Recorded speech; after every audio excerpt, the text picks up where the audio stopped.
I'm now going to talk about stock valuation. This is an important topic because one of the major goals of a corporation is to maximize shareholders' wealth. And to do that, they need to maximize the value of a share of stock, the price of that share of stock. We need to look at valuation methods that are used to assign the value to that share of stock. One of the ways to do that is to look at the company's growth rate. This is an excellent predictor of the stock's value.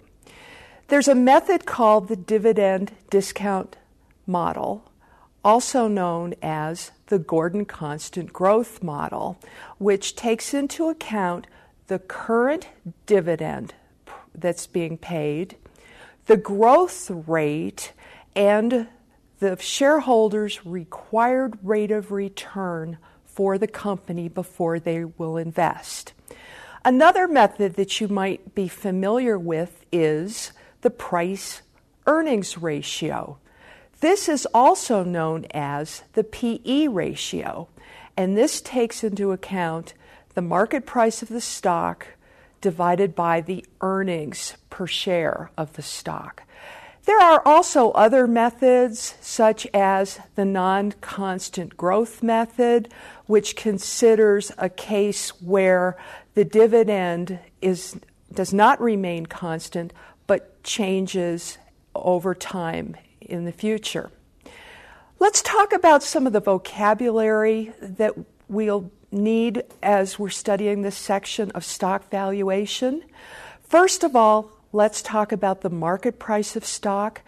And all you need to think about is, what is that share of stock being traded at on one of the public exchanges, such as the New York Stock Exchange?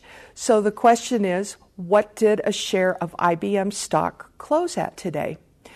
Dividends paid represents the amount per share that the board of directors has declared that each shareholder should receive for each share of stock. The growth rate. This is what the expected growth rate is into the future based on the company's performance. And finally, the required rate of return on equity capital, which represents what is the shareholder's expectation of that required rate of return, and what does it need to be before the shareholder will invest in that company.